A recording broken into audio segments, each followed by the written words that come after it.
So this is a reading of one of my essays, which is part of a larger work called Authentic Female Domination. And I'm going to read out a few chapters to you. You're listening to the Mistress Code. I'm Racy Wild. Femdomsexual, a power-based orientation. Preface. Femdomsexual.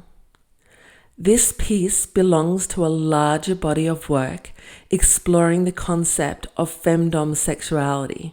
I've chosen to publish it separately because this conversation needs its own space before it's consumed within the broader narrative of authentic female domination.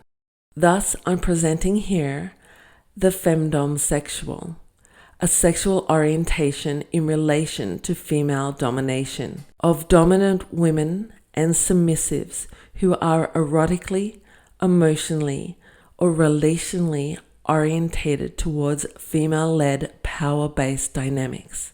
Not because the wider spectrum of power identities isn't worthy of attention, it absolutely is, but because you have to start somewhere. And this, for me, is the most immediate, embodied, and culturally resonant place to begin. This work argues for femdom as something more than kink. It is, for some, an axis of orientation, a way of relating that shapes not only erotic play, but emotional truth and relational identity. The insights shared are not new, but they remain marginalized.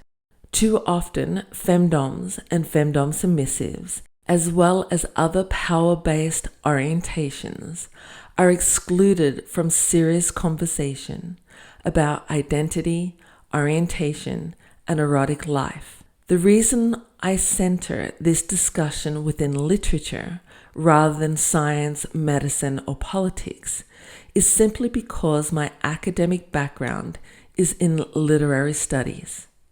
However, femdomsexuality is a universal concept.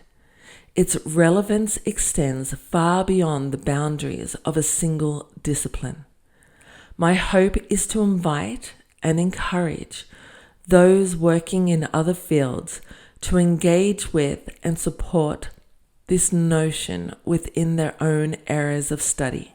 My overall hope is that this work opens something: space, language, possibility. Introduction. To date, femdom, female dominance and submission to female power, has been understood and treated by vanillas and institutions alike as a kink, a roleplay, or a bedroom performance, something done to spice things up, not something that defines how a person experiences themselves sexually, emotionally, or relationally. However, for many who apply femdom, the pull towards female domination goes far deeper than play.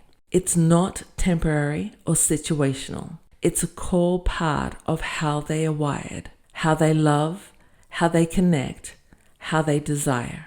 This essay introduces the term femdomsexual as a way to name a power-based sexual orientation, one that centers on the expression of female dominance and the submission to it, not as fantasy, but as a defining relational and erotic structure.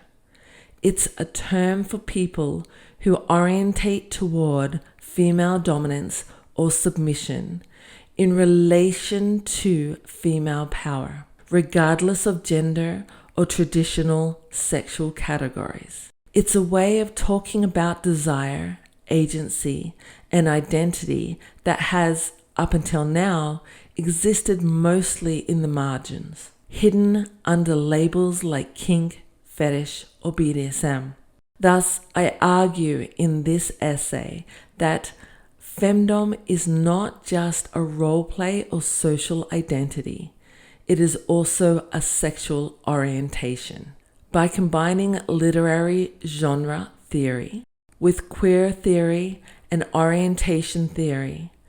This essay shows how the absence of femdomsexuality from sexual and literary discourse isn't neutral, it's ideological.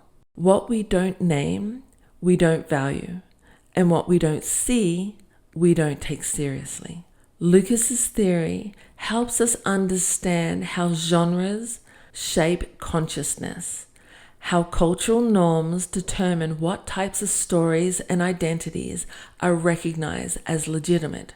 Mukarovsky's work on genre as a social structure helps us see that recurring themes in literature of female dominance and submission to female power are not just tropes. They are patterns of meaning that signal a new genre emerging, femdom. By identifying femdomsexuality as a spectrum between orientation and preference, this essay opens up space to talk about power-based attraction with the same seriousness as gender-based attraction. Not everyone who engages in femdom identifies as femdomsexual, but for some, femdom is more than preference. It's how they are built. Identifying femdomsexuality is about more than sex and attraction. It's about cultural legitimacy.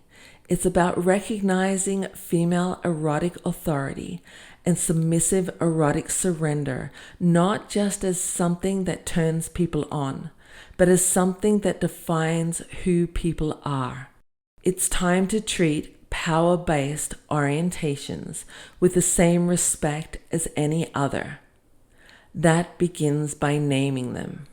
I hope you're looking forward to the next chapter, which is sexual orientation as a cultural construct. If you are interested in reading my whole work, it is up on my Amazon page.